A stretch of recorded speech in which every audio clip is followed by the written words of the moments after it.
Hello again, everybody. I am again behind on my daily December. I'm actually perfectly fine being one day behind because a lot of people that are doing daily December, what they'll do is they'll film their stuff, they'll edit it, and then they'll release it the next day. So they're technically always one day behind simply because they're actually releasing footage the day after of the day previous, and you can't, you know, record something and release it before you record it, if that makes sense. Anyway, but because I'm 2 days behind, I'm going to try and make multiple videos. If you hadn't noticed the shaking, I haven't taken my Valium yet today because I want to be able to think clearly for this one. So this actually isn't going to be my quote-unquote update video for the day. That'll be something I do later tonight. This is going to be a little rant that I'd like to go on, specifically aimed at an idea that's been spreading a little bit, and I think for the most part has been kind of squelched simply because of how wrong and just divisive and pointless as the argument is. But I want to bring it up because some people may not be aware that it happened, and I want to just, as effectively as possible, squelch it. Because rumors like this are not just harmful to Geek and Sundry and Team Human in the community. They are harmful to everyone. They're harmful to marginalized groups. They are harmful to just about everyone because they're based on lies. And just like the people that are making up hate crime attacks are actually harming people who are real victims of hate crime attacks, this is the same thing. So my very basic understanding of the situation, there was a woman who went on a tirade on Twitter about how horrible and racist Geek and Sundry is, and how just incredibly inclusive they are. Like, it's just things like they talked about how it's just all a bunch of white people and all this stuff, and that they don't care about minorities and stuff like that. And it was this long thing, and they specifically were talking about Critical Role, and just talking about what a white, whitewashed, horrible, disgusting thing, and how Geek and Sundry, if they cared about anything, they should force not just secondary characters, but they should have a main character on there that's black. This particular complaint, her main complaint was the fact that she was African American, and she was upset that none of the primary cast members of Critical Role are African American, or any sort of African descent whatsoever.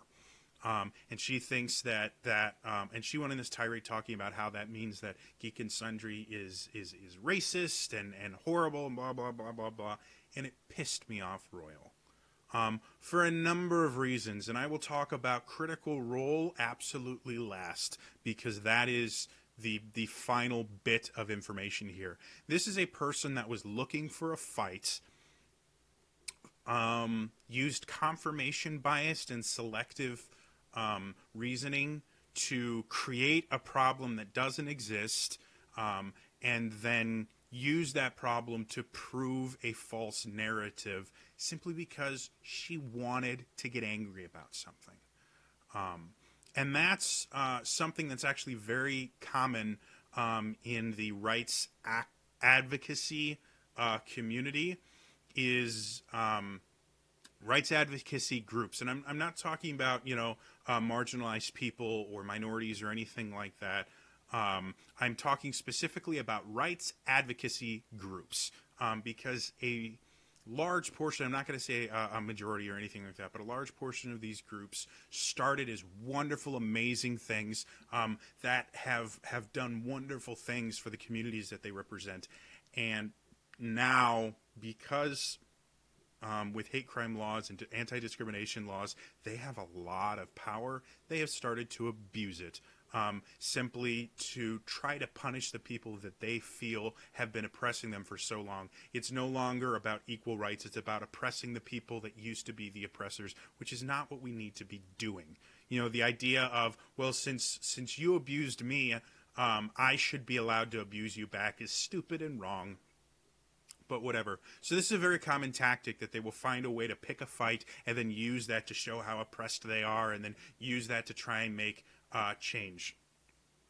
This particular one is so far off the mark, it's insulting. If we look back at the founding of Geek and Sundry, for those of you that don't know, and I've talked about this before, I'm actually going to look it up because I have a really hard time remembering names right now. But Geek and Sundry was a YouTube channel that was founded by Felicia Day. Let me see. Come on. Kim Evie and Sherry Bryant. It was a new media channel founded entirely by women, which is a huge, huge thing. If you look at traditional media in general, women are highly underrepresented, especially in the upper echelons of like management and higher up positions. Like, it's very much a boys' club. And the fact that this company was founded completely by a 3-woman team, that they had complete control over it, is a really amazing, wonderful thing. Then you can start looking at the stuff that they had on there. They had the entire idea behind the channel was about inclusivity and trying to get people together. If you watch Tabletop is probably one of the most diverse shows you will find on the internet anywhere, because the guests in general are not picked because of their race. They're not picked because of how much money they make. In general, the people that show up on there are on there because they're entertaining to watch, and because Will Wheaton wants to get more people to play games. So they have had, I'm relatively certain, and I'm not going to say this 100% because I could be totally wrong, but I'm relatively certain they have had every minority represented somehow in there, over and over and over again. If you look at when the Geek and Sundry Vlogs channel came out, which was brilliant and amazing, I've talked about that before, it was a bastion of diversity and inclusivity. You had an entire show run by 2 people from the LGBT community that focused entirely on what being a geek in the LGBT community is like. You had a ton of shows helmed specifically by women. You had Terry Latorco, who is of Asian descent. You had Akeem, who's of African descent. You had not only people of all these different backgrounds, but you had people of all these different interests. You had people that were interested in learning things, and you had people that were interested in mythology, which defines cultures. You had people that were interested in movies. You had people that were interested in doing things on a budget and doing things as most cost effectively as possible. You had DIY people. You had people that were into music. You had people that were into tabletop games. It was amazing. It was wonderful, and it was incredibly diverse. Then you start looking at the Twitch channel, and the Twitch channel is incredibly diverse. You have a bunch of different hosts from a lot of different backgrounds. Again, you have both Erica and Steph that have Asian ancestry. You have Iffy with African ancestry. You have Hector with Latin ancestry. You have just all these amazing, wonderful people, including the people behind the scenes and things like that. Like, it is an amazingly wonderful thing, and these people are creating shows that they want. They're not, given a script and said, hey, this is how things go. They have input on their shows. I know Erica has actually become, I believe, a producer on a couple of the shows that she runs. I mean, it's amazing and it's wonderful and it's incredibly inclusive. And then when you get to Critical Role and people get upset, Critical Role has got to be one of the most inclusive and amazing shows that focus on a role playing game on Twitch right now, and that's become a really, really big thing. You have a lot of different shows like Encounter Roleplay. Polaris for years had a bunch of different role playing shows. They had a Shadowrun show. They had a bunch of D&D shows. They had a Pathfinder show. They're literally everywhere. It's one of the reasons that a role D&D 5th edition is as popular as it is because of shows like this. Acquisitions Incorporated is my favorite of these shows, other than Critical Role. Like, it's amazing. And none of them have the inclusivity that Critical Role does. Matt Mercer regularly injects characters from underrepresented groups. You have a genderless dragon that a lot of people kind of called him out specifically, going, "Thank you so much for creating a person that's not part of the gender binary." You know, showing that in Taldore, the gender binary is not, you know, the be-all, end-all that it is in a lot of places in the world. You have homosexual characters, you have bisexual characters, you have characters from very different backgrounds, and all these things. Like Matt works so hard to try and create not only a realistic world in the idea that, you know, the world, you know, exists and feels like a real place, but he actually goes even further than that to create a realistic world where it's hard to explain. It's kind of the idea of the world is realistic, but it's also idealistic. You know, it's a world where being bisexual doesn't immediately get you discriminated or doesn't get people boycotting your business. Gilmore's Glorious Goods are amazing, and Gilmore has, despite the fact that he had a rough fight, spoiler alert, most recently, he's one of the coolest and most endearing characters in there. You have Kima and, is it Allura, I think it is, who have been confirmed as a homosexual couple, and there's nothing wrong about it, and they're not ostracized for it. They're not you know, exalted for it or anything like that. It's just part of who they are, and I think that's brilliant and amazing, and it really speaks to how connected Matt is with his community.